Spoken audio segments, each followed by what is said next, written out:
All right, what's going on, coaches? How are you? All right, how you doing? Good. Welcome to the Ranger Up podcast. Meet the coaches. Man, we got the whole crew here tonight.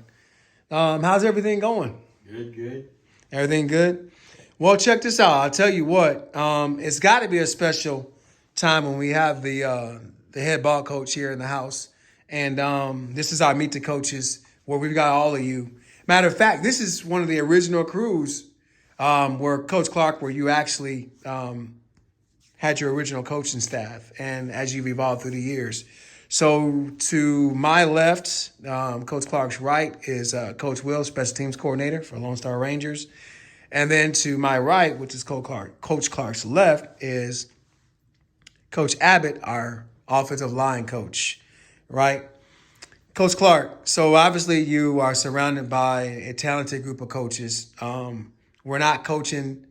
We're not in season this year. We're not active, even though a lot of people asked you, hey, let's bring the Rangers back. Talk about the reason why you brought the Rangers back and why it's so important to let everybody know about us right now this season. Well, I decided to step down and walk away from football for a little bit. I was going through a surgery I had to go through, and really wasn't even thinking about football. Just kind of getting away. You know, I'd been gone from actually coaching and being owner for about 4 years, and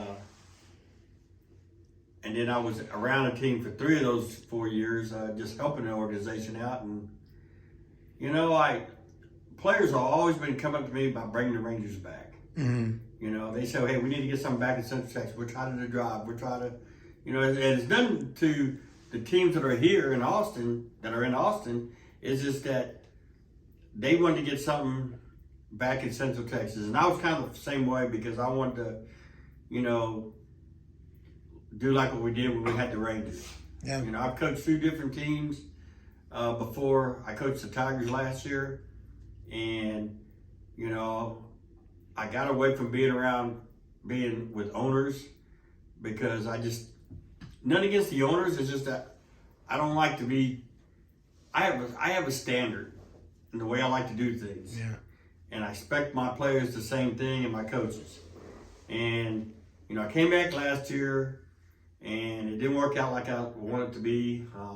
Like I said, nothing against the owner of their Tigers and everything. Just that I didn't want to. You know, I just didn't like the way things were going and everything. The way I didn't have the control like I was used to.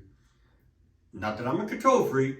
But I just like, you know, I have a way of doing things. It's like my saying, always strive and never settle. Absolutely. And it comes from the top to the bottom. And anyway, yourself and Jarvis, you know, y'all approached me about bringing the Rangers back, and we talked, and we had a good talking and everything, and a good meeting. And so I decided to do it. You know, I feel that me and you could work really good together. Yeah. I knew I had 3 coaches that wanted to come coach with us that had been coaching for me. I had another one that was going to come, and he's still invited to join us. It's just that he's going to take care of some stuff right now. That's good. And if he comes, then that'll be great. With the other coaches that we got on board, I think we can really do something good here and put football back here in Central Texas. Put out not just a good product, but also to get the players to also, you know, that when people want to come out and watch us, be respectful, be coachable, and you know, put something really good out here. You know, it's what I want to do. I want us to do. You know, one thing always about me, I've always tried to strive is I don't want to say I. Yeah. Same thing about me. You don't want to use that word because in football, it's a team. We don't win. Not one person wins. You have athletes, but we have to play together. We have to coach together. And as long as we do that, and you're committed and you put the time in, there's nothing that can stop us to succeed what we want to do. And you know, like I said, the other end of it is you have guys that still have college eligibility. Well, we maybe can help them get there where they want to be. You know, where they have a chance to go to college or something, or go to the next level. If not college, read a ball or whatever. But I really feel good about what's going on, what we're doing. And I say, even though a lot of guys, wanted us to come back this year, I said, no. One thing about me, I want to do things right. Absolutely. I don't want to just jump into it and we're not ready to go. And, because you don't want to do something and you don't have everything together and right, and then it all falls apart because of it. Got you. So, Coach Abbott and Coach Will, I see you guys nodding your head about guys have another opportunity. Talk to us about, the modern professional football, bringing the Rangers back, how both of you guys are going to help players get an opportunity to go to the next level due to whatever circumstances they had. You want it? All right, I'll take it. I'm a coach. I've coached soldiers. I've coached students. I coached high school football in Journey for 3 years. The greatest accolade? No. Greatest symbol of success, I guess, is seeing somebody that I put my time and effort into and was reciprocated by the same time and effort from him succeeding to go to the next level. As I've said previously, I don't care about awards or accolades for myself. I want to see my players succeed. That, to me, is the ultimate reward. And that's as simple as I can put it. What about you, Coach Will?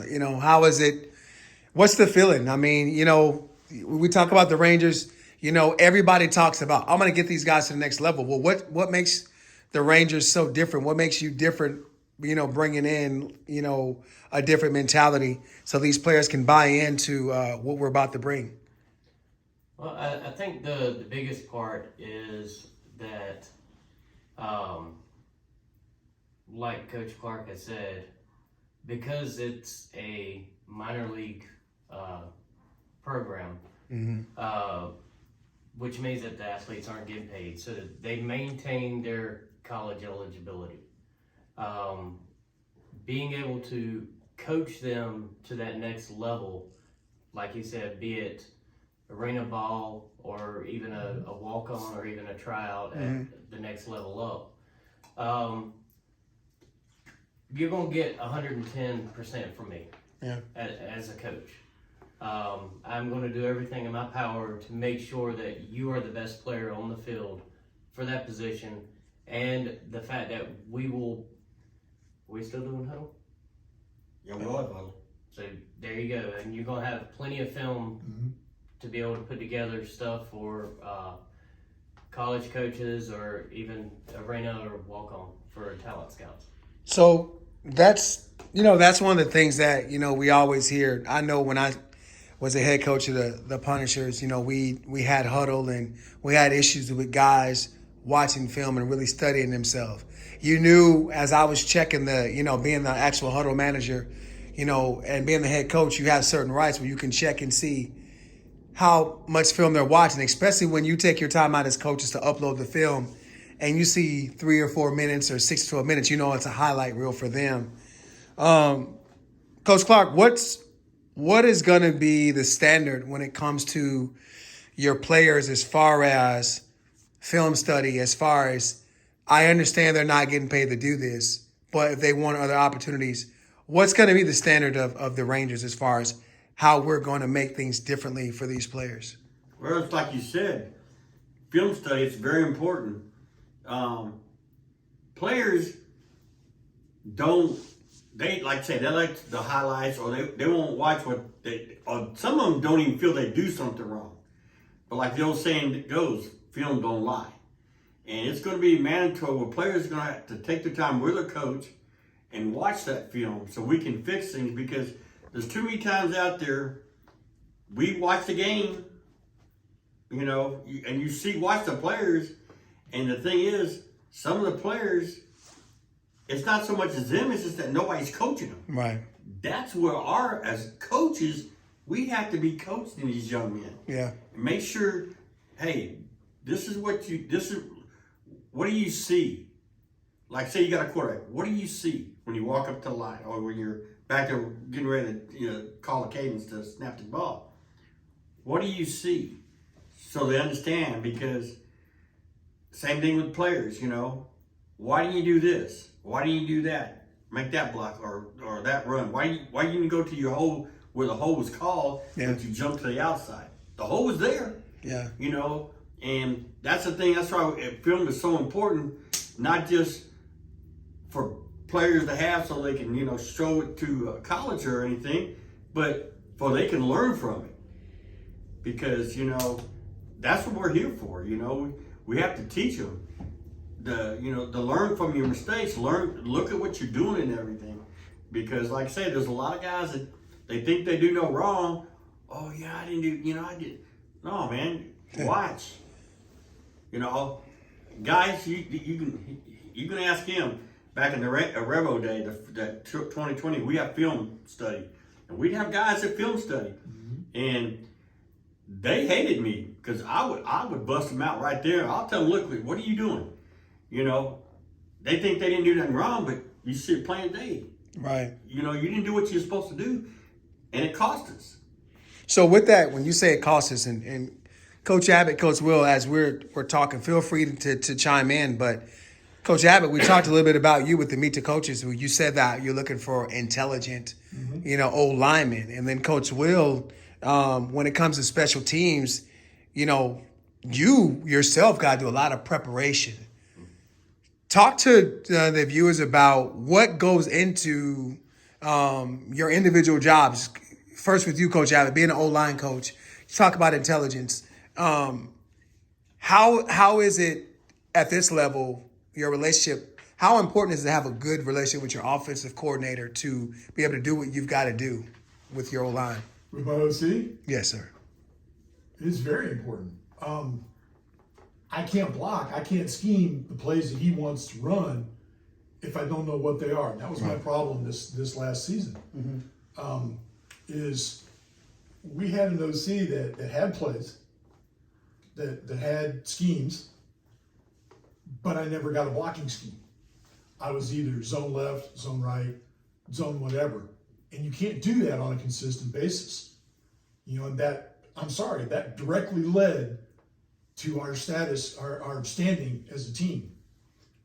We went out, we were a one-dimensional offense. And once the other team figured out that we had no scheme, blocking or otherwise, they crowded the box, ran everybody up front, and dared us to throw the ball. And it cost us.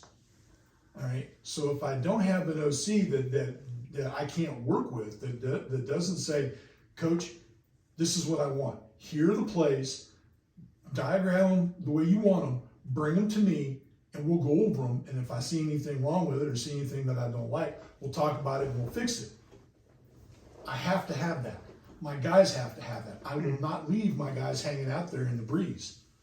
All right. I've been fortunate to have some good guys. Yeah. I had some good guys last year, and we managed to pick up a couple victories that maybe we shouldn't have, but we did it because they were willing to work together and adjust on the fly. And I hope to do better than that. I refuse to work with that kind of OC again. All right. If I can't have one that'll tell me what he needs, what he wants, and how I can fix it, how I can give him what he wants in order for this team to succeed, I don't want it. Well, you seem pretty passionate about that. Coach Will, you're a little bit different because you're the actual coordinator. What goes into the behind the scenes of you preparing for a game/practice with your players, because you're the actual coordinator? With Coach Abbott, he actually has an OC, so he actually has somebody that he's kind of waiting for to provide a scheme for him. You're developing the scheme. So how important is your job? During the season, I will probably spend about 10, maybe 11 hours a week watching film. Okay. Either from ours or from the scouting. Mm-hmm. What we had talked about with the Wolfpack game, the scouting report that I did showed them favoring one side, and I set up the blocking scheme to favor that side. And Jarvis, being Jarvis, saw the opening on the back side of it and took it to the house. It's plays like that if you don't know what you're looking for when you're watching film, you're just watching a game.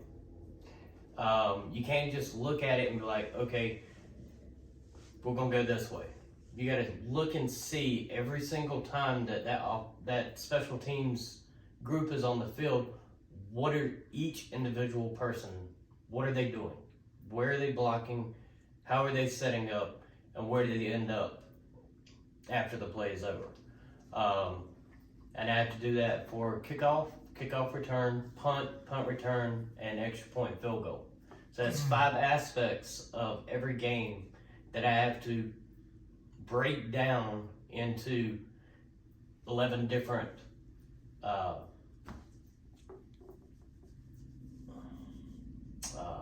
I think phases would be a good word. yeah. Um, Well, technically 22 if you want to include both sides of the field. Yeah. So you're looking at 100 plus different aspects of special teams during a game. So, Coach Clark, I mean, you kind of hear your coaches and you kind of hear how things have to be structured.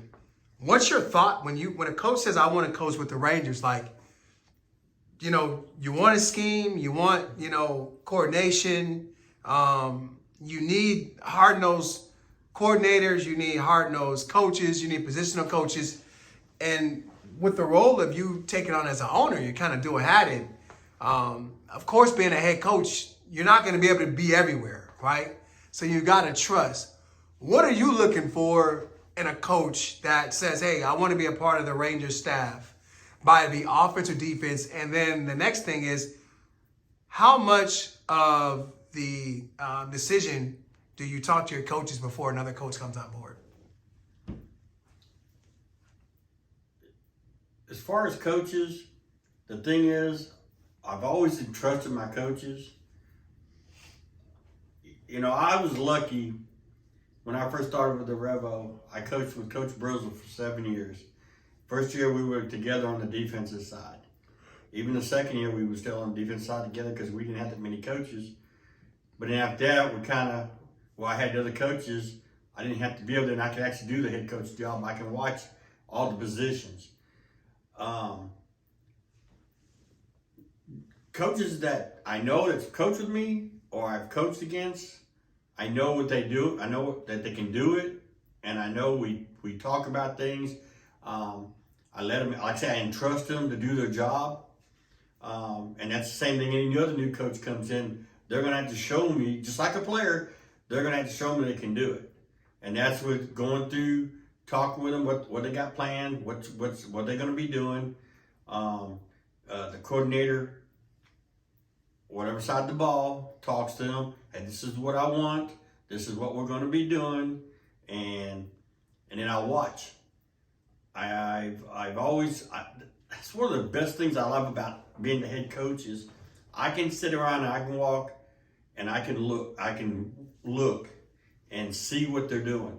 When it's individually with the players on their position, and then when they do their stuff with their coordinator and watch how they work with their players and make sure the players are doing what they're supposed to be doing.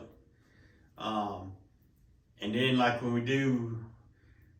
we do team, see how they're working with their players when they do team and see what the players are doing, if they're running the right route, going through the right hole, doing the right block, and you know, all that stuff put together.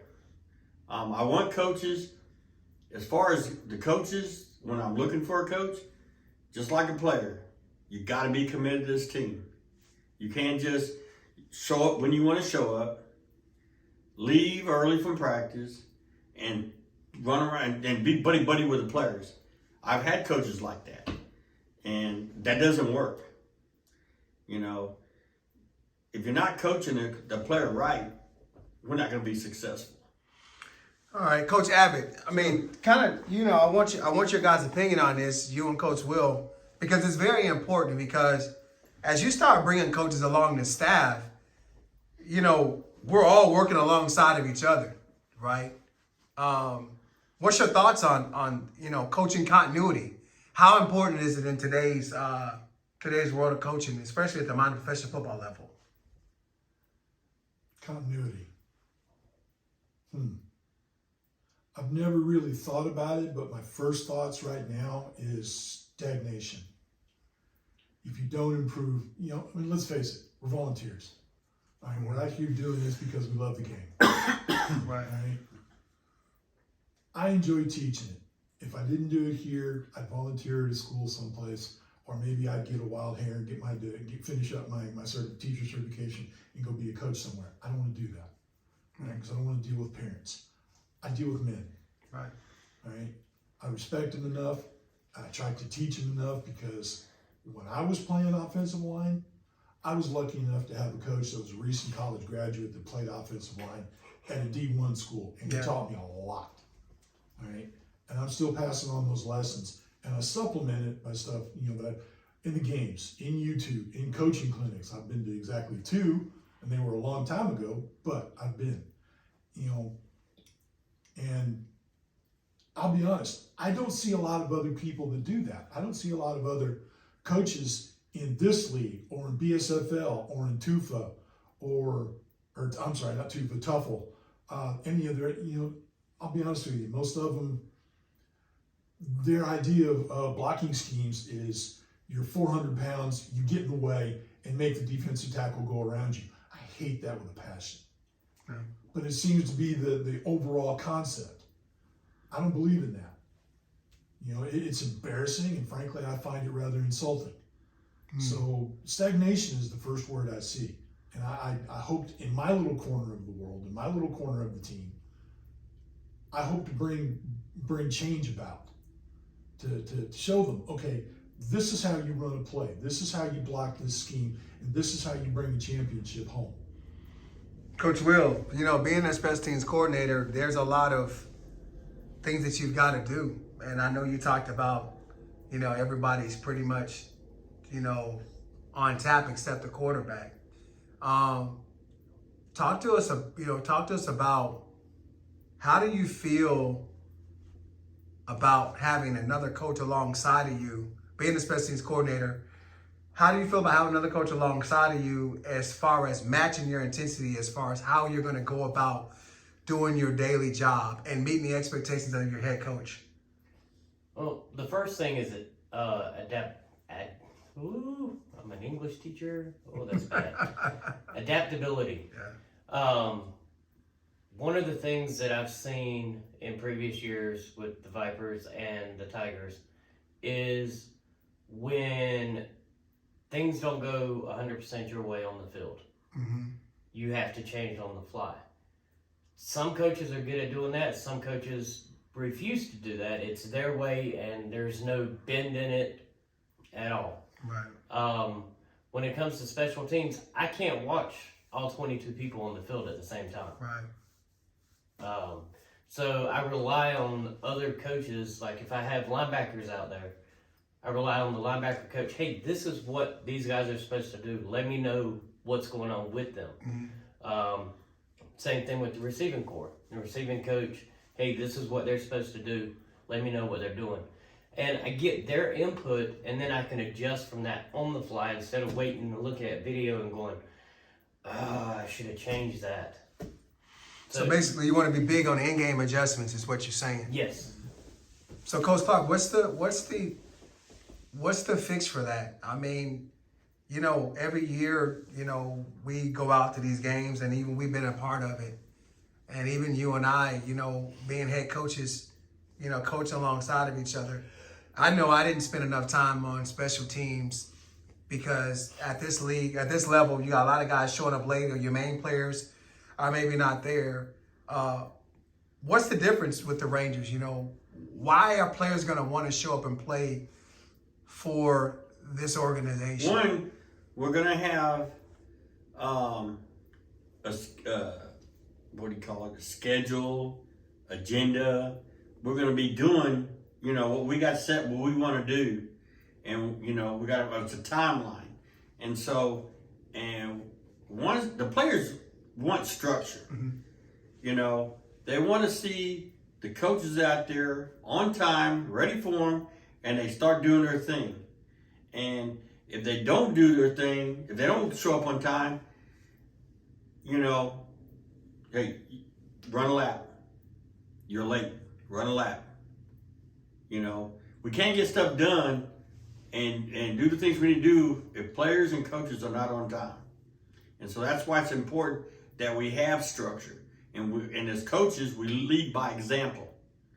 And the players will see that. The players see that we're doing something, that we have some, you know, we have an agenda and we have what we're doing, structure-wise, you know, okay? And then they see we're producing.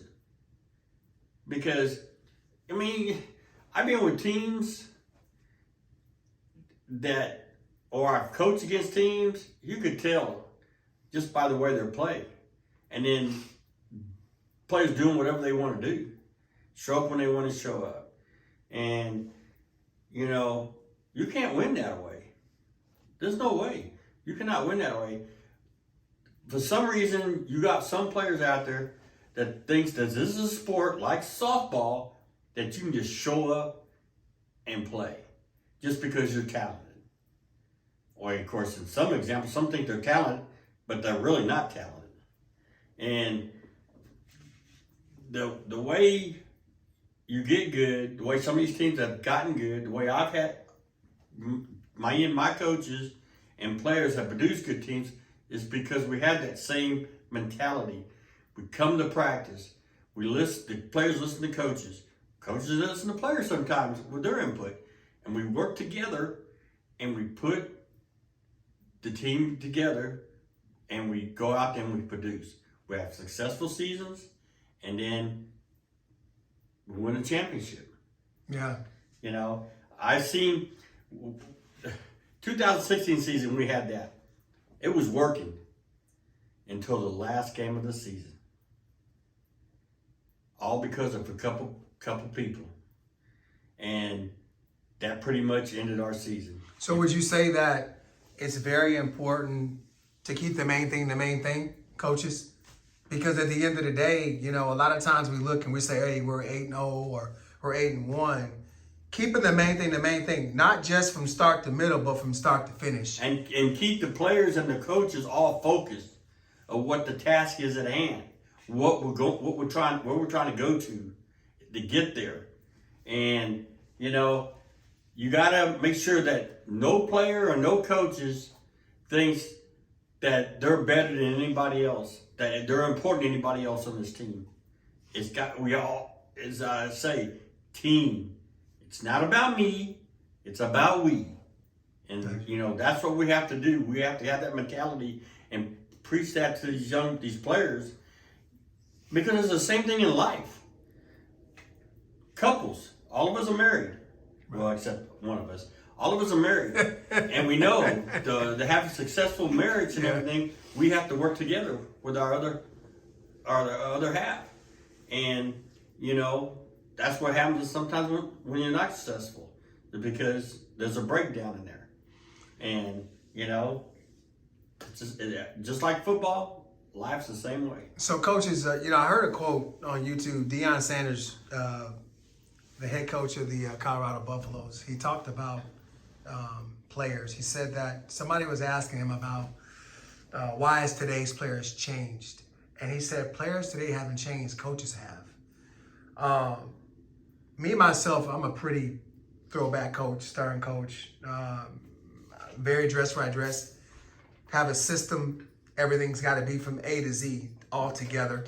I like to do a lot of talking with the coaches, you know, on the offensive staff and get their ideas, but we have a base of what we want to do. You know, we're dealing with a different day and age of players, right? And we're different with a day and age of coaches. Coach Will, Coach Abbott, before we go to the big man, what's your thought about what attracts players now to football? Because it's definitely not what it was 10, 15 years ago. How has your coaching changed of today's players versus you 10, 15 years ago? Coach Will. 10, 15 years ago? Well, I've only been coaching for 7 years, so Okay. I'll go back that far. Okay.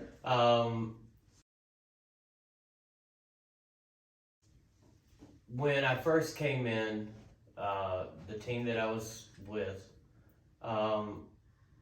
didn't have structure, but because it was on Fort Hood, it had a lot of camaraderie.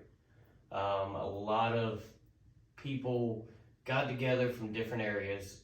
It was military, so they were able to mesh properly. Now it's about this person or that person or this side or that side, and it's more, I don't want to call it diverse, but it's more diverse split. Okay. Trying to get everybody back under the same umbrella, it takes work. It's not like it used to be where everybody came specifically for football. Now you've got to get them to realize that it's not just about football. It's about getting better. It's about being a family. It's working as one. And with today's youth, going from freshmen all the way up to seniors in the high school, and then 2 or 3 years removed from that, you're seeing that it's like he said, the coaches have changed and they're not teaching that family lifestyle. Coach Abbott, I mean, I can go back 10, 15 years, you and even beyond that, right?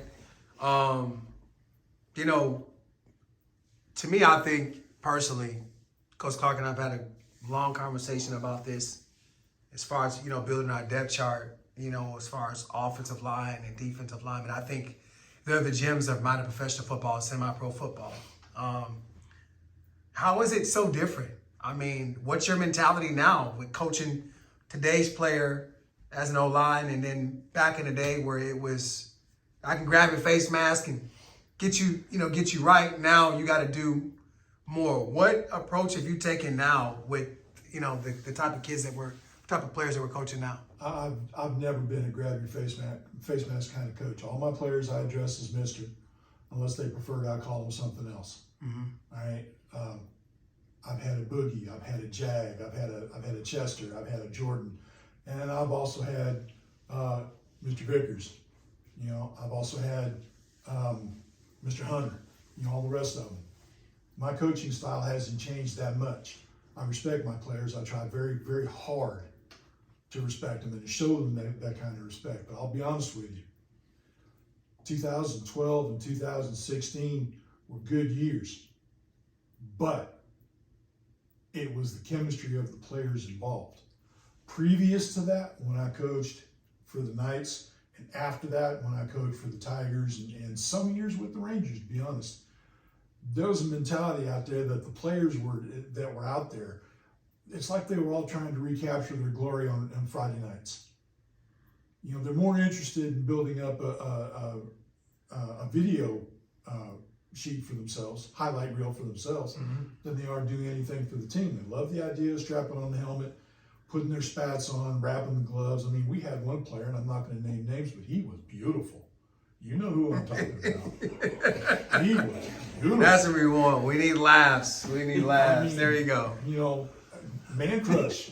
Oh, he looked good as a football player out on the field. But it was, did you perform? Yeah. You know, I always went out on the field. I had black cleats. I had ankle socks. My calf showed, and I didn't wear any pads except for on my hands. I was ugly when I went on the field. And I was uglier when I came off of it because we played in dirt and mud and grass and certain cow pastures. And I think there was actually one graveyard, but that's a different story. But players nowadays, they're more interested in putting together a highlight reel than they are doing something for the team. And my first thought is, what are you going to do with this highlight reel? Who are you going to show it to? Right. Most of them aren't going to show it to anybody. They're going to look at it on their computer and they're going to go, oh, you know, I could have done this, I could have done that, I could have been great.